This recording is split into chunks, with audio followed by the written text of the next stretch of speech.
23. We weren't as close as we thought, and if we'd had the brains to spend 2 minutes looking at a road map, we would have seen why. We knew that Ray Brower's corpse had to be near the Back Harlow Road, which dead ends on the bank of the Royal River. Another trestle carries the GS and WM tracks across the Royal, so this is the way we figured. Once we got close to the Royal, we'd be getting close to the Back Harlow Road, where Billy and Charlie had been parked when they saw the boy. And since the Royal was only 10 miles from Castle River, we figured that we had it made in the shade. But that was 10 miles as the crow flies, and the tracks didn't move on a straight line between the castle and the Royal. Instead, they made a very shallow loop to avoid a hilly, crumbling region called the Bluffs.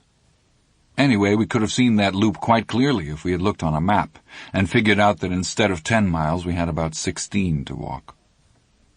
Chris began to suspect the truth when noon had come and gone and the Royal still wasn't in sight. We stopped while he climbed a high pine tree and took a look around. He came down and gave us a simple enough report. It was going to be at least 4 in the afternoon before we got to the Royal, and we would only make it by then if we humped right along. "Ah, shit!" Teddy cried. "So what are we going to do now?" We looked into each other's tired, sweaty faces. We were hungry and out of temper. The big adventure had turned into a long slog, dirty and sometimes scary. We would have been missed back home by now, too, and if Milo Pressman hadn't already called the cops on us, the engineer of the train crossing the trestle might have done it.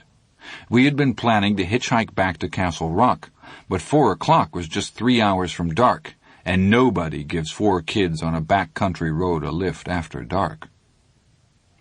I tried to summon up the cool image of my deer, cropping at green morning grass, but even that seemed dusty, and no good, no better than a stuffed trophy over the mantel in some guy's hunting lodge, the eyes sprayed to give him that phony, lifelike shine.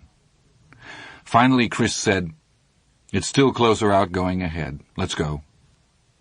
He turned and started to walk along the tracks in his dusty sneakers, head down, his shadow only a puddle at his feet.